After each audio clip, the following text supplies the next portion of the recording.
Okay, well, so while people are getting set up, you want to obviously get into your VM and at least get a version of Skyline up. Um, but I'm gonna start here, and if you're not quite caught up or you can't find the file we created yesterday, you can just listen for a few minutes. I'm just gonna go over some more things because we kind of got cut off at the end.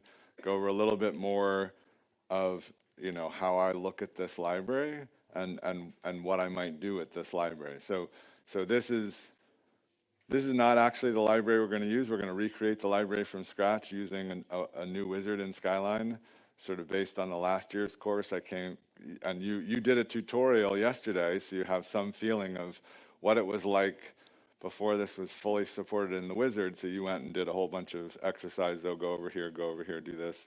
And now today, we're going to process the data. We're going to process it as a full, proteome-wide query, just like you're going to do with SWATH later today. And we're going to build a library, and we're just going to go through a wizard in Skyline that we've adapted to work, and it works well. So here we were looking at the mass errors, and they look pretty good. The mean, it's 2 ppm is the mean, and the standard deviation of 4. So well within our 20 ppm range. There's really nothing that comes close to plus or minus 20. And we're going to do a data analysis with the command line, Skyline command line tomorrow, that will show you that actually you get pretty good results from a plus or minus 10 ppm query. But remember, this is only the precursor data. Later, we're going to look at the fragment ion data too once we get DIA data in. This is just DDA data. These are the precursors. Another thing we might look at is we can right-click here and choose to look at the 2D histogram, and then we can see how things vary over time. So it's pretty stable over time. You can see that there's still this, this line at about 2 ppm. And then we could also choose an x-axis, which is the mass to charge. So that's by MZ. And that just gives us some visibility into what I was showing you yesterday. There is actually a slight bit of curvature here. Let me go to log scale because it will, well, I guess it should. So, I mean, the mass error is actually changing over MZ. So the lower MZs also have less shift, but it's not very extreme. We still have pretty straight. We're well within plus or minus 10 ppm MZ and certainly 20 ppm, and so there's not a concern here. But you can get some visibility into that with these tools in Skyline. So I'm going to close that. Going back to retention time. I've zoomed my retention time plot. This is the IRTs. So how did I get this? So this is comparing where the IRTs predict. If you're just coming in, you're going to want to, looks like a bus just arrived. You're going to want to get into your VM and get Skyline up, and you can just relax at that point and listen because I'm just finishing up with the library I created yesterday. And then we're going to go back and start from scratch. So we created a library, we imported the data into Skyline. It's a DDA-only library, so if you look at the chromatograms, if we actually zoom into one of these and look at the chromatograms, you can see we only have precursor ions. So this is much like I showed you a fair amount of DDA data yesterday. Here are our IRTs, which look really nice.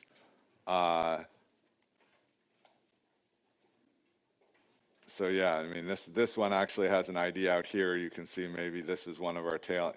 I think I mentioned yesterday that some of the Biognosis IRTs have a bit of a tail, and this would be one. And this is one where if I took the mean of these values for IRT, I would get a mean that is probably half a minute off of the real retention time, right? So now we use medians, and those work better. And actually, for some peptides that we know have a tailing problem, I guess the median would be this point. but we take the 30th percentile, which would probably be somewhere between this point and get pretty close to that. So other ones that are steeper, we just take the median.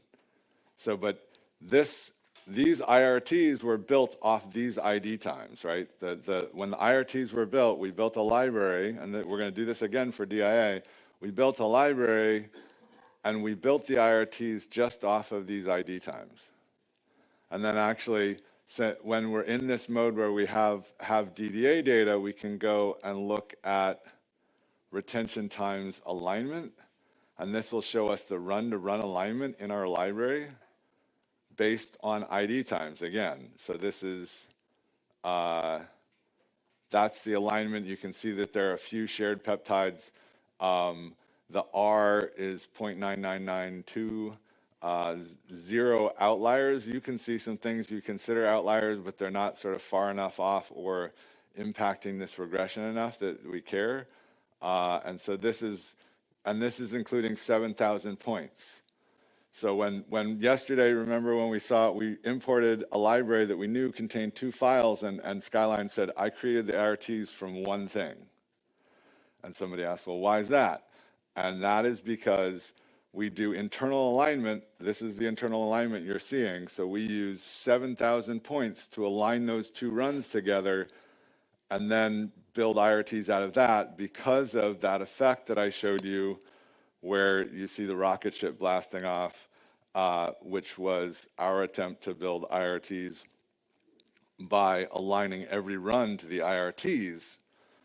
It was just much less precise. So we still got, the IRTs were pretty good. They just didn't work as good for a retention time predictor. So now Skyline uses this internal alignment, and now that you've got the data imported into Skyline, you can check out that internal alignment and see if there are, does it look this good? If it looks this good, you're really happy, but sometimes you might find, oh, I built my library out of 8 runs, and wow, there's one that's really messed up, and maybe I want to exclude that and rebuild my library. So there's lots of tools here to help you assess the quality of the library, and this library is pretty good, lots better than the data we used for the library last year. So but does this look perfect? I mean, obviously it doesn't look perfect because perfect would be everything lined up on 0. But if you take a really critical eye to this data, what is, is it perfectly centered on that 0, or is there any noticeable pattern?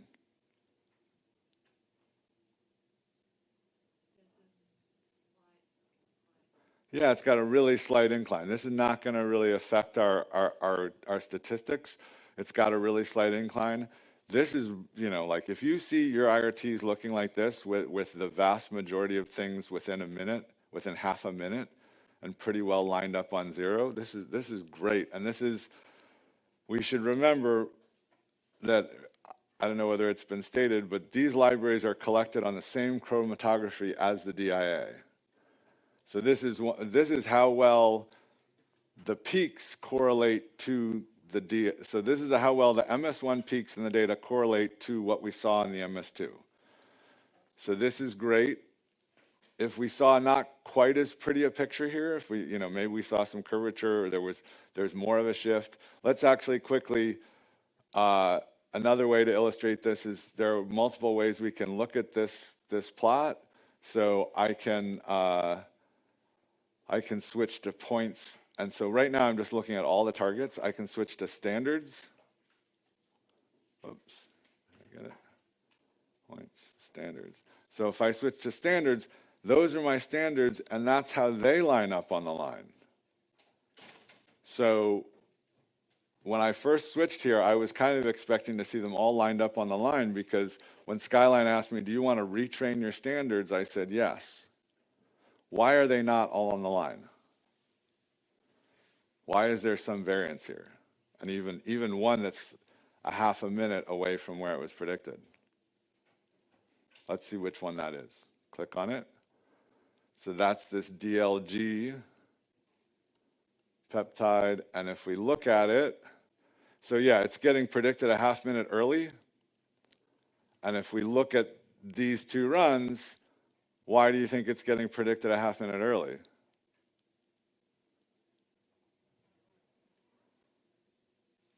Well, because these retention times, again, I got to drill this in. These retention times are created from the spectrum, the MSMS spectrum times. And Spectrast has done exactly the same thing. And this is the peak time, and you can see that the IDs, this is kind of what we were talking about with faster mass spectrometers, the IDs pick up this peptide really early. It's a nice abundant peptide. The mass spectrometer goes, hey, I see an abundant peak, and it does an MSMS scan, and that gets ID'd, and then dynamic exclusion kicks in, and we never see it again, right? So this is the time we say for this peptide, when actually the apex time here is not quite half a minute off, but kind of close, about a third of a minute away. So that's why they're not exactly on. So one thing we can do if we decide, we don't really like these, so I would say we can just keep going. These IRTs look great. I would not spend any more time on these IRTs, but I want to show you what I did with that Bruker data, where the IDs were, I showed you this cloud of IDs, and I guess actually I got the rocket ship and everything with the Bruker data, and then I showed you a retrain thing where I had something that looked like this with everything within half a minute.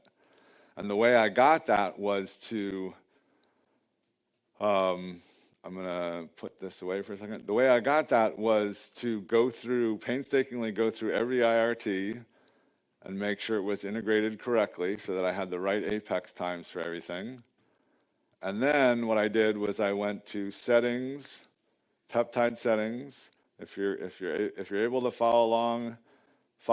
If not, this is the last thing we're doing with this file, and then we're just going to go process DIA data. So if you don't have this file up, then just wait 1 second, and then we'll switch over to just doing the DIA data. So if I go to peptide settings, prediction, I've got this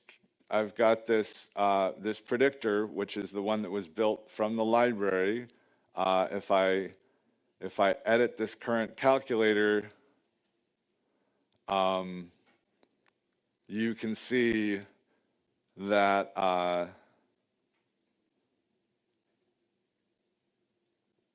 it's based on this blib file. So this is just this calculator, this IRT calculator is the one created by the MSMS from the MSMS spectra.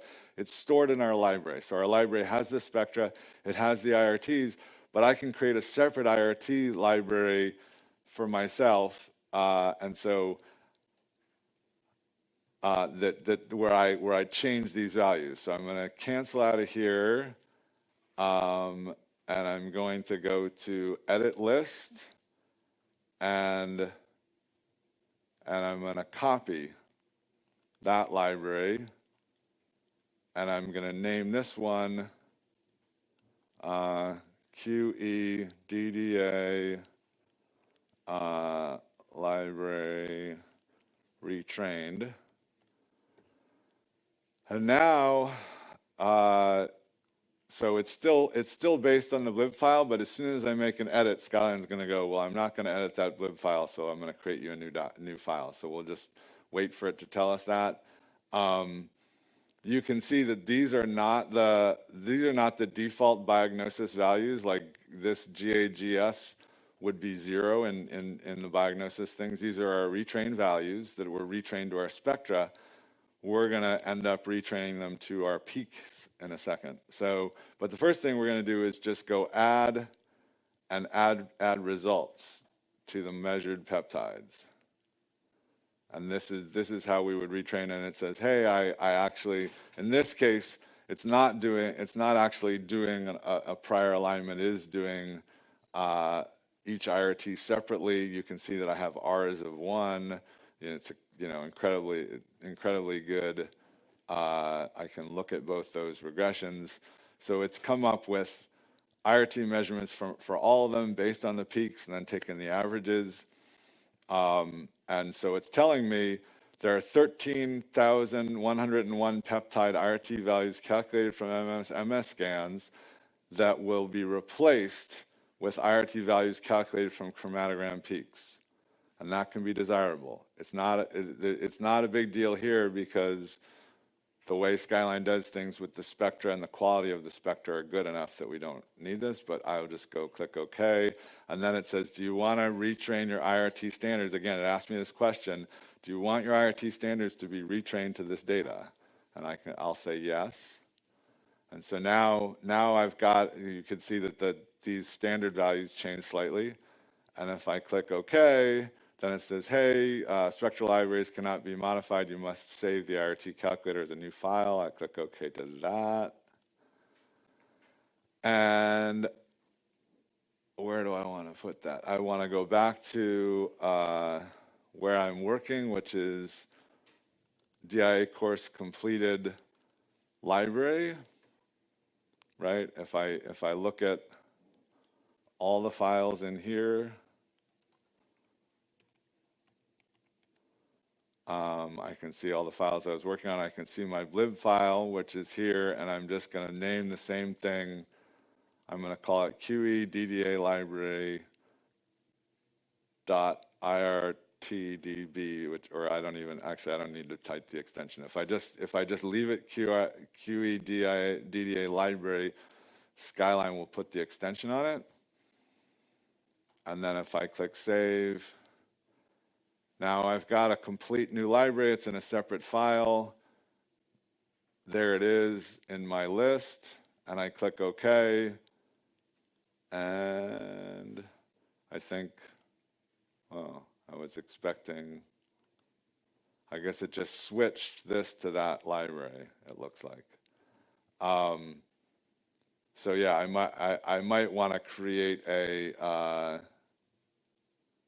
but we'll skip that for now. So it's possible that I would want to create a new retention time predictor, but I think it just switched the current retention time predictor to use my new library, because I saw these retention time regression values change. And so I'll pop that back out here. Now the regression is perfect, right? Or almost perfect. Why are we getting some things that aren't quite perfect? I think that's probably because we're going, well, yeah, anyway.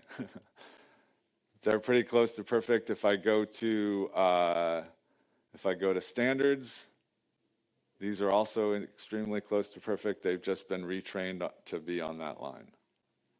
So, okay, so that's, you can edit your library, you can improve your library. It turns out that I tried it, and that improvement doesn't, because there's variance, that improvement doesn't really improve the DIA processing, so we're not going to worry about it. What Skyline produces from the IDs, and in fact what Spectrast produces from the IDs, is good enough for our purposes. So let's just click, let's do new. Everybody can get into the game now. If you made any changes to your document, save it. Before you click new, we'll click default to get everybody on the same default settings. Oops, I didn't want to. So settings, default, and no.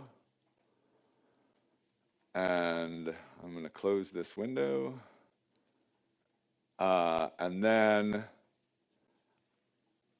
there are two values that I realize that we're about to use a wizard, but there are two values that I realize the wizard is not currently supporting or not currently doing the way I'd like them to do. So we're going to set those two values before we start the wizard, and then when I go home, or maybe even later today, I'm going to fix the wizard to deal with these values. So the first one is just integrate all. If we're doing this type of DAA experiment, we just want this integrate all set, and you did that. You did that before. And then the next thing is to go to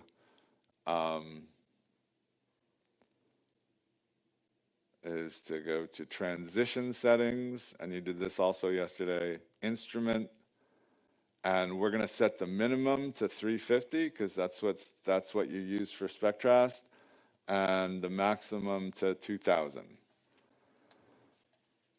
So next time I teach this, the wizard will allow you to set these values, but it doesn't right now. So let's do that. And then I'm going to leave that there.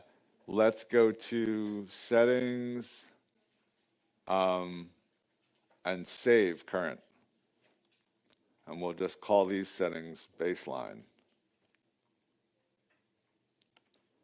So that gives us, in case you want to do another, or you want to go back and do the TOF experiment or whatever, you can, now you don't have to go all the way back to default. You can go to baseline, which will set that instrument range and the integrate all. Okay, so yeah, let's start the wizard. The wizard could be started from the start page. So, oh, save changes. Yeah, let's save our changes. So we'll save a new file before we start because Skyline's going to tell us that anyway. And I'm just going to click on QEDDA library and just change the D to an I. Nice thing about those names, they only differ in one character. So QEDIA library. So we're going to use that. DDA library is purely exploratory. We're not using anything from it to go forward. We've decided that we can trust Skyline's normal library building. So we'll save that. And then, so from the start page, we did import DDA peptide search. I could do import DIA peptide search. Another way to get there, and you're welcome to click that if you like, but another way to get there is just file import peptide search. And if you do it that way, then you have to choose that you want to do the DIA workflow. All right, who remembers the cutoff score? 928079. So this is our MyU calculated cutoff score. And here it is again. 928079. We have the Biognosis IRTs in here. And we're going to go ahead and add a file. And it should come right back, well, I guess for me, it comes right back up here. If you've been doing some extra work, just make sure that you're in DIA course completed QE tutorial 1 library, and then take the iProfit from there. And actually further, let's just, before we do that, just type star to look at everything in this folder, and you should make sure that when you pick that iProfit pep.xml, that there's MZXML files down here, these Collinsby MZXML files, 177 and 178. So just to avoid any errors, before you click on iProfit.pep.xml, make sure that you're in a folder that has the MZXML files you're going to need. Everybody got that? Okay, so click open there. Okay, so so this is it. We're set up now. We've got the cutoff score at 0.928079, iProfit.pep.xml, and the Biognosis IRTs, and we're going to do the DIA workflow. Anybody need extra time on that? You're not getting what? Okay, so where did you put your MZXML files?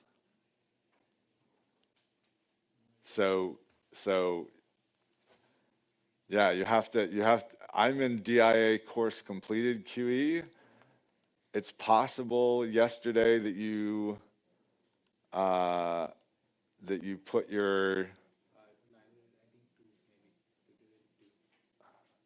what? Okay, into tutorial 2 Skyline, in the Skyline tutorial. So yeah, you need to find a pep.xml file where you've got the you need to find an iProfit pep.xml where when you type star, you have an MZXML file. You have MZXML files too. So because if you don't, then Skyline's going to give you an error, say like I couldn't find the MZXML files. And Skyline will look around for these MZXML files. It'll actually look in your parent folders. So you don't necessarily have to have them in exactly the same file as the folder as the MZXML file, or as the PEP XML file, but you do, yeah, you do have to have them somewhere findable by Skyline. Okay. It's Collins B X, yeah, 177178. All right, so then once you get there, you can click next. And Skyline will start building the library. So if you're still behind, the rest of us are building the library, but so that will take a moment. Are there any questions at this point? So when I got the error, it means that I'm on the wrong file. Yep, you don't have the MZXML files. You get an error, like you didn't put the MZXML files in the right place. So I'm sorry, yeah, you're kind of under the gun here right now with, if you got your MZXML files floating around somewhere, you know, when you're in your own lab, I think hopefully you won't have quite as many folders with the same thing in them, and you can just leave the MZXML files in the same folder that you did the search in. This is kind of an artifact of the fact that, well, I think ideally we would have loved to put multiple copies of the data around, but we didn't have enough disk space. Ben requested that we up the amount of disk space to 200 gigabytes per, and we were told, no, that's not possible. And so we only have one copy of the data, and then we're asking you to put it in the right place. And so that's unusual. I don't think, you know, you would necessarily repeat that a lot in your own lab. Okay, so here we are. We've built the library. This is really exactly what we did yesterday, except that now we're going to use it for DDA. And there are ways to use Skyline without these wizards that you could have used the library we built yesterday, but it's just easier to go through this wizard again. So yeah, if you wanted to change the library in any way, you wanted to use a retrained IRT DB or something like that, then you might have to do some of the setup that you did yesterday sort of manually without the wizard, but today we're just going through the wizard. And this is again, you know, really nice IRT, and we click OK, and it says, do you want to recalibrate the IRTs? And again, so I don't know whether Mike talked about it, but we use what we call on-column libraries a lot in the Macaws lab, and that really gives you the best retention time prediction.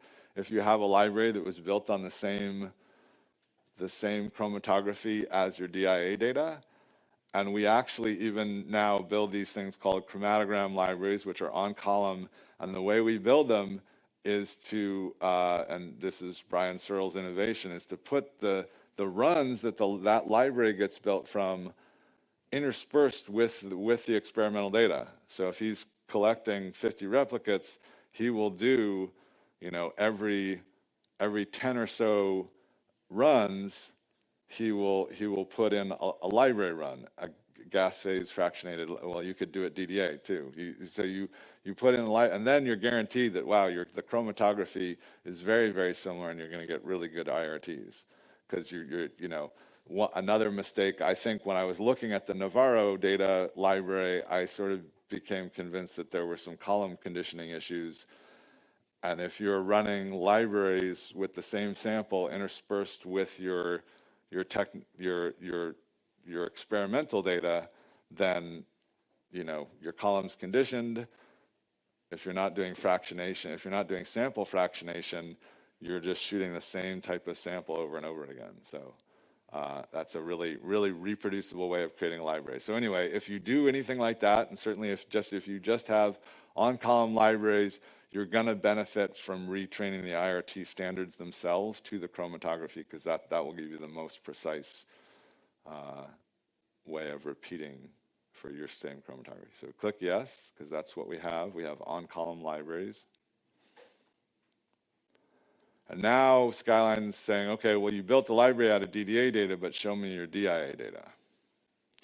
So we go browse for that. Nope, click browse. Okay.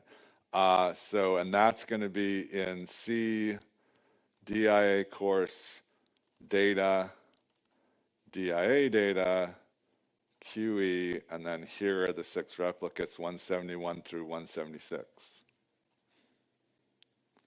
So if anybody remembers, the DDA data is 177, 178. That's kind of the beautiful thing about DIA is you can build your library afterwards, right? So it's not, with SRM, PRM, you need to build up all this library knowledge before you collect the data. With DIA, you can do it afterwards. So okay, so 171 through 176, the 6 runs before we collected our DDA data. Click open.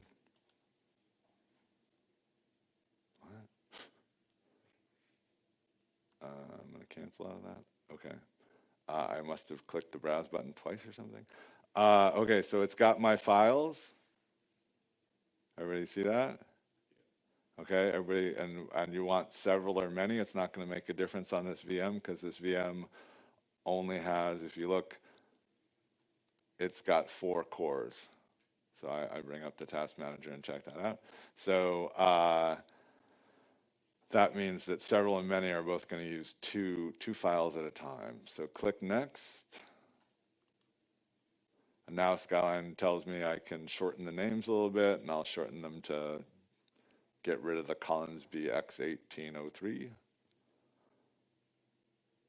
What does that mean? What's 1803? Did you collect these in March?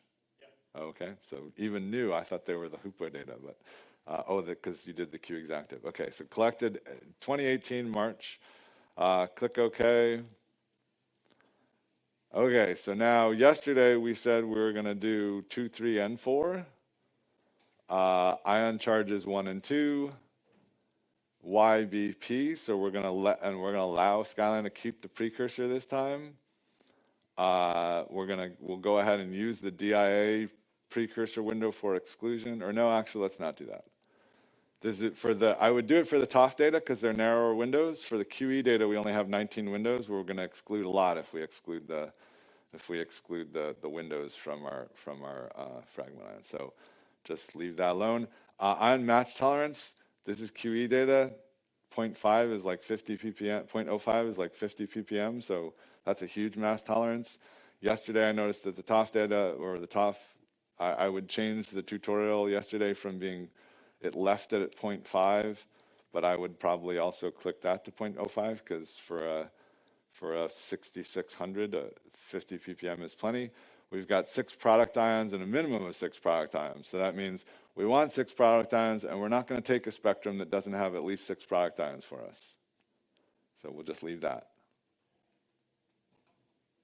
So pretty much the only thing you need to change here was to add the 4. And next, so it's suggesting 10 ppm, which we're gonna do an analysis tomorrow with the command line and find that 10 ppm, the default is just fine, but since we're using 20 ppm, it actually doesn't really, you could use 10, 20, or 15, it would all be fine for this data. But I might go as narrow as possible, or I'd certainly do experiments to see if you have, this data has been noise reduced. So the fact that 20 ppm works as well as it does may be, may be increased by the fact that we've gotten rid of a bunch of. Oh, it wasn't? Okay. Okay, well, both of them, 10 and 20, work fine, so maybe the centroiding, but yeah, so anyway, so that seems fine. We need an isolation scheme. Oh, wow, I don't have one. You guys should have one, right? Do you have what was the one that you created yesterday? GA course, what was it? QE-19. Okay, that's great. So pre-specified import, and I have to go back to so if you don't have this, you can recreate it as I am. It's pretty easy. Go to the DIA data for QE and go to this example raw file and import it, and that will give you the isolation scheme. So I just typed in a name, but if you have it, hopefully everybody's got it from the tutorial yesterday. So there it is again. It's got a margin of 1 and 19 windows, and I'm clicking OK. So now hopefully we all have that. Yesterday with the DDA library, we used the MSMS IDs, but we can't use or we don't want to use the MSMS IDs here because they're actually from DDA data. That would still work. Skyline would allow us to predict using MSMS IDs. And because this is the DDA is on column, it would actually work reasonably well. But we're interested in using these IRTs. So and 5-minute window is again a fine default. So is everybody here? Probably easier for you because you didn't have to recreate the. Okay, so now we're going to allow 2 miscleavages with trypsin. And we're gonna do the entire FASTA file, not just the 18. So that, you know, basically, if we wanted to repeat yesterday's tutorial, so the tutorial could be shortened now, I think, to use this wizard, and then we could just click browse and find that 18, those 18, the FASTA with 18. But what we're gonna do instead is go to the root of C, DIA course data. And then here is the full NA Pedro Navarro 3 mixed human yeast E. coli 2014-04, so we know when he did the experiment, I guess, and then IRT and reverse. So it's a FASTA that's got all that stuff in it. 3 organisms, the IRTs, and the reverse decoys for searching. And we'll click open. That's big enough that Skyline doesn't put it in the text box. It just leaves it there. And now we can actually tell Skyline, hey, we want to also generate shuffled sequence decoys, and we want parity. So it actually works if you have a very large library. You could say, oh, I want 0.25. So you could use fewer decoys than and the statistical models will still work. So in cases where I have, like when I was doing the pan-human library, I found that I was losing a few, I wasn't quite getting the maximum number of IDs. I actually got the maximum number of IDs with 1, but the processing was so much faster that I kind of stuck with 0.25 because I didn't have to extract quite as much data. So we'll leave this at 1. And then we're going to say, hey, automatically train an mProfit model. So we can sort of set all this stuff up that you nicely learned where everything is, but I came back from last year's course and said, that was too complicated figuring out where everything is, so we'll add it to our wizard. So now you can get through all the processing up to mProfit right here. And let's just click finish. And so the first thing, just like yesterday, the first thing Skyline's going to do, we actually did this yesterday with the FASTA file too. The first thing Skyline's going to do is go through and process all the FASTA file and add them to our targets list. Any questions?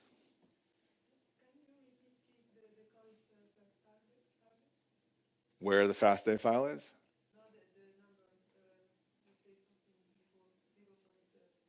Oh, okay. So yeah. So there's a value, decoys per target, right?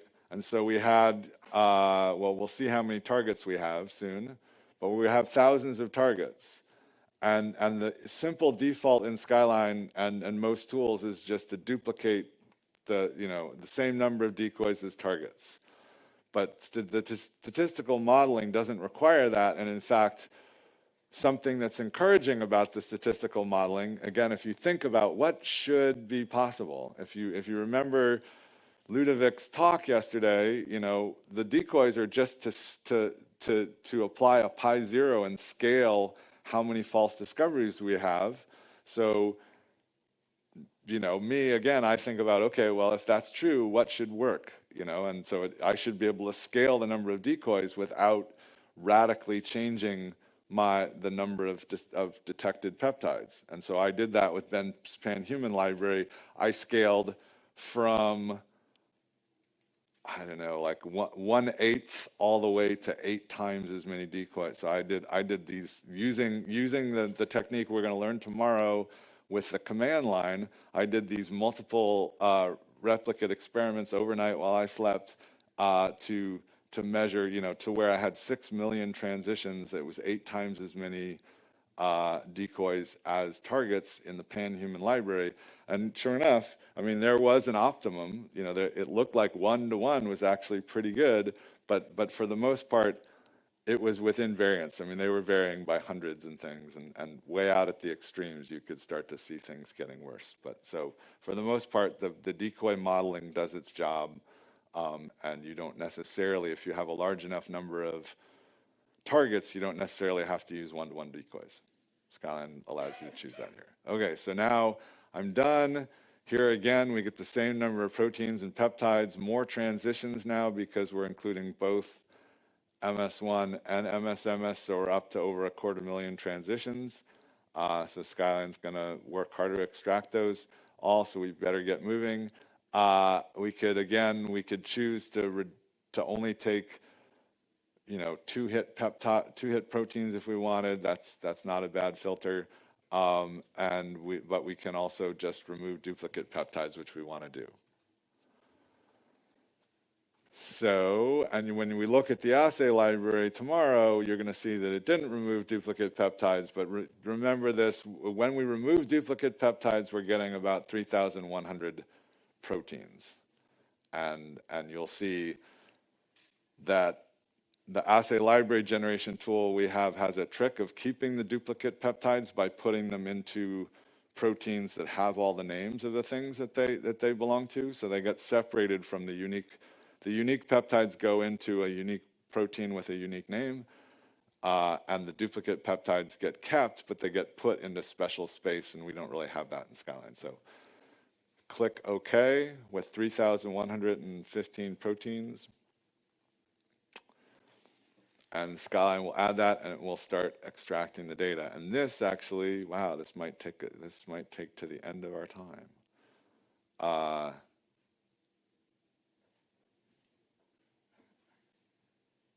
Yeah, so we might have to come back to looking at this tomorrow. So this will take some time. First, what it does first, you saw from yesterday, is it extracts the IRTs, which goes relatively quickly, and then now it's going to have to extract these 250,000 transitions.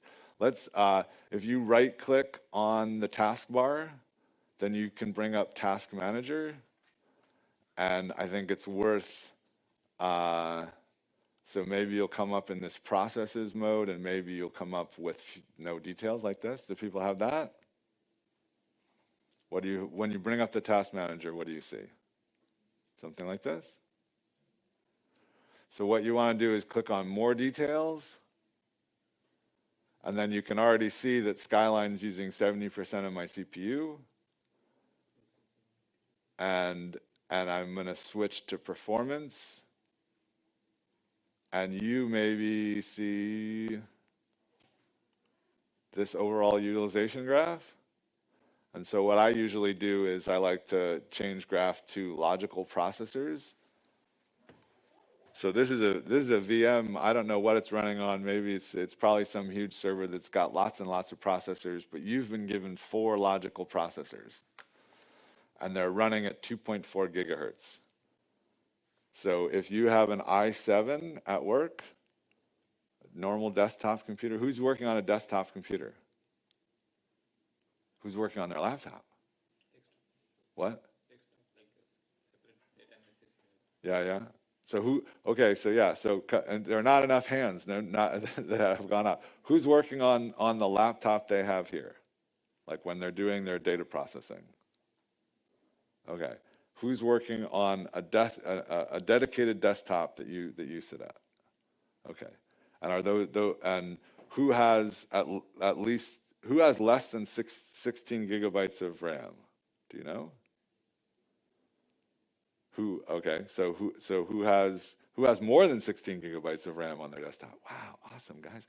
I need to get a new computer. I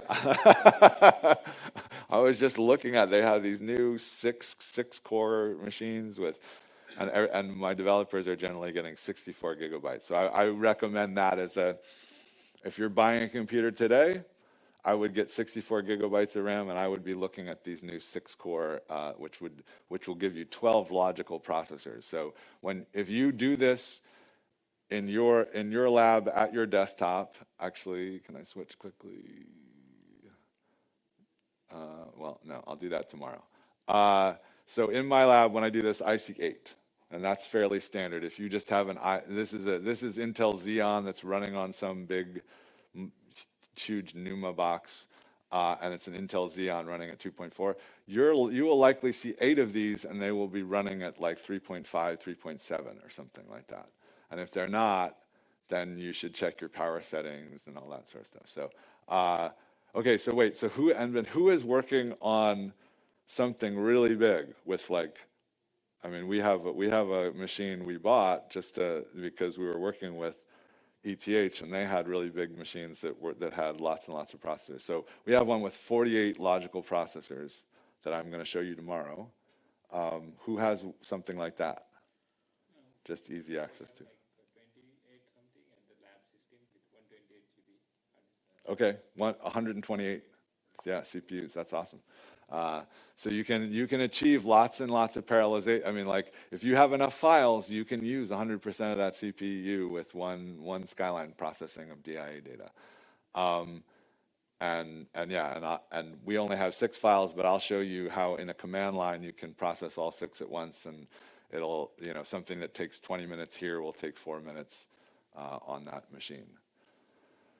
So, yeah, unfortunately today it's going to take 20 minutes, but you can see Skyline's using most of the CPU. I'm surprised it's not actually up to 100% at this point, because you can see that it's, well, right now it's finished with the extraction of 2 of the files, and it's just doing peak picking. So usually our goal is to have them finish at the same time. We run peak picking in the background as we're doing extraction, but if these are relatively fast files, and we get through the extraction before we can pick all the peaks. So I'm going to close that. So, and you can see we have 16 gigabytes of RAM is plenty for this file. I recently reprocessed several, for most normal experiments, 16 gigabytes of RAM is okay. 64 is more than enough. Yeah, those huge machines you can do really large things with. But this is going to take us like 20 minutes. So we've got 20 minutes left. Well, I guess as soon as we see any data, so Skyline is highly multi-replicate, so as soon as we see any data show up here, we can start looking at it. Let's go ahead and hide the progress. Does everybody remember how to get the progress back?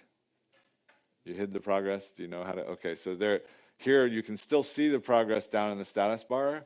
There's this little chromatogram button next to it, and if you click that, you get the progress back. So if you want to come back and look at the progress, we can do that. I also like I find that we implemented this lock, which locks the graph scaling. So now I'm sitting here watching the IRTs come in, and I get to see what scale they really are compared with my data. So they look really teeny, but you can see them sticking up. And then if you unlock, then hey, now you get to see them as bigger. So that's what that lock does. Hide that again. Okay, so we've got some data come in, and we can start assessing it. I hope that it's going to let me close this run-to-run regression. I assume nobody else has this, right? You have it too? Okay, well, if you looked at run-to-run regression, you might have it. This is a way of actually looking at how the runs themselves align to each other, and you can do points targets, and then now you can see, even just 2 runs. So this is why, it's not such a big deal realigning our data between DA and DDA. Even just between 2 runs, they don't align perfectly, right? There's even some curvature to them. And so we've actually played around with you can actually change your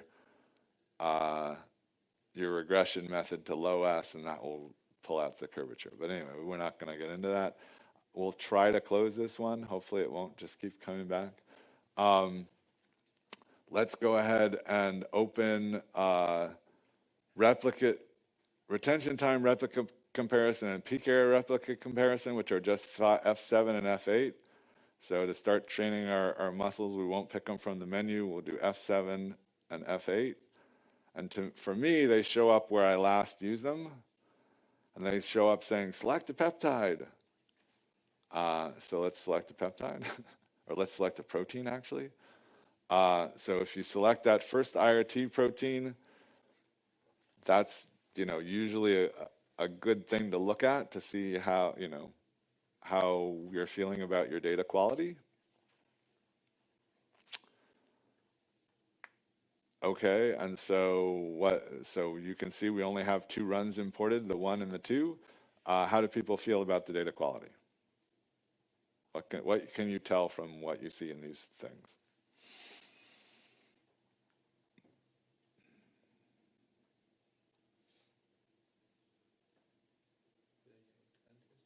What?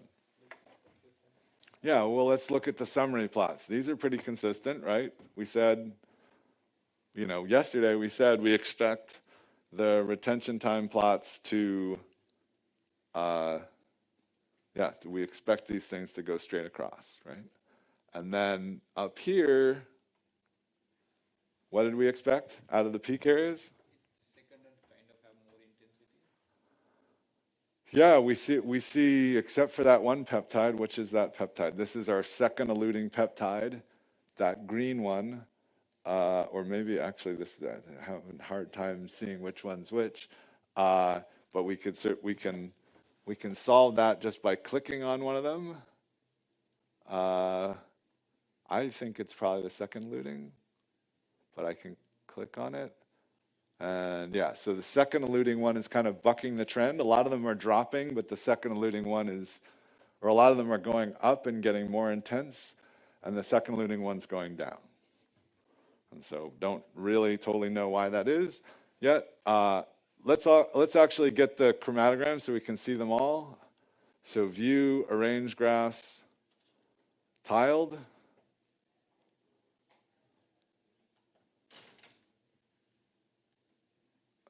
And again, we only have 2 replicates, but we should be getting to close to having 4 here. And then we'll have a lot more information. So who can tell me which is condition A, which replicates are condition A and which replicates are condition B?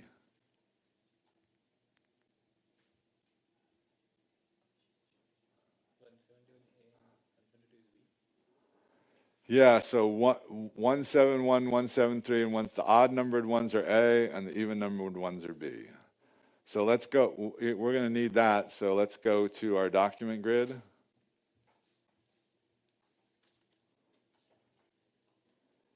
And I come up on proteins. What do you guys, do you come up on replicates? Okay, and I don't have the annotation. So boy, I guess I didn't save those settings here. Do you guys have your annotations or not? Oh, actually, you probably don't. So let's go up to document settings. And I don't even have the annotations. So what do we have? We had condition,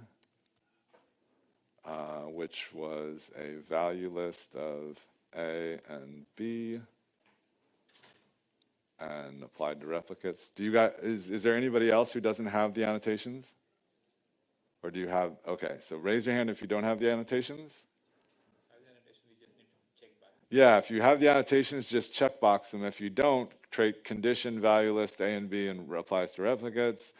And then there was bio replicate. And that was just the text and applies to replicates, right? So you guys should have both of these. Just check them and click OK. And they should show up here in a second. And yeah, so now we're just going to label them again.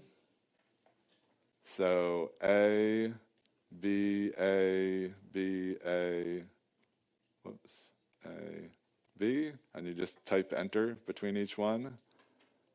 and then bioreplicate 1, enter 2, enter 3, enter 4, enter 5, enter 6. And so now we have all the replicates labeled.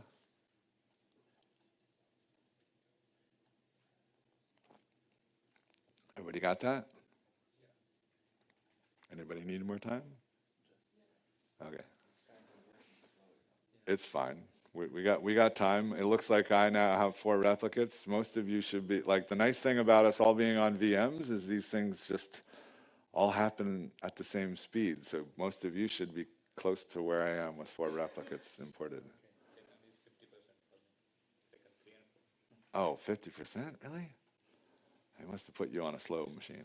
All right, so there we go. And now what we can, I guess now we got 4 replicates. What do we see? Retention times look great. Actually, one thing, I kind of liked this ability to see the lines crossing.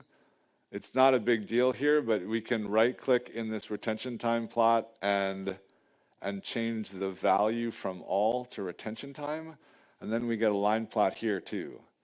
And that sort of makes to me, especially if I'm looking at IRTs and some of them are changing, like maybe some peaks got mispicked, this is a really useful view because like up here, if these were just a set of points or a set of bars, I would have a hard time tracking which one was which through each other. So I kind of like the ability to have a line plot.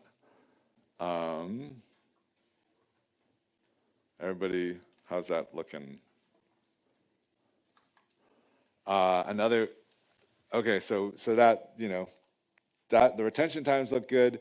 Again, I was hoping, or I would hope that ideally my standards would be stable in both dimensions, right? In both the peak area and the retention time. And what I'm seeing is that they're not terribly stable. And I guess one question I might be wondering about the peak area is this just something about these standards, or is this indicative of a problem with my samples, right? Did something about my sample handling cause, so if I right-click in this peak area graph and say order by condition, now I get them ordered by condition, and I can kind of see, well, wait a second, my condition B's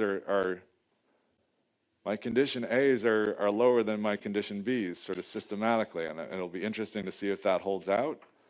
And then I would wonder, okay, is that something about my sample? Did I somehow confound my analysis between my sample A's and sample B's? They actually have some sort of batch effect that I'm going to have to get rid of with normalization. It looks like people are setting up, and it's 9:30, so we're done with our SkyJam for today, and tomorrow we'll probably, since leave your data importing, it will finish importing. You'll actually see the mProfit model. You could probably just leave it there, and then we'll talk about this more again tomorrow. Maybe save the document. You can OK the mProfit model and save the document, and we'll come back and look at this a little bit more tomorrow. And we'll also switch to doing command line processing and see how we can really process hugely more data. Like once we have a template document that we're interested in importing data into, we can do all kinds of analyses of it and get just the right settings using the command line. Okay, thanks for showing up early, and have a great day.